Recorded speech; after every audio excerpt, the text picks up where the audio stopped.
A Fluency Waterfall consists of 3 tasks across 3 different topics. For the first task, you'll have 90 seconds to speak, 60 seconds for the second task, and only 45 seconds for the last task. The second and third task should be familiar if you were here for the previous day of practice. Come back soon, and today's practice will help you grow. We will always encourage you to record yourself during your practice. This way you can review your recording and make a plan for how you want to improve. Who should be more responsible for personal online security? Groups like governments and internet companies, or individual users?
What does the increase in learning online mean for the future of going to school?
What would it mean for us if we found life on other planets, in terms of what we know, think, and believe?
Stop recording now.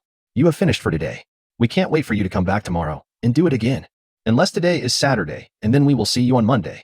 With the next set of practice tasks, you will see today's 90 and 60-second task again but have less time to speak. You will also be introduced to a new topic for your practice.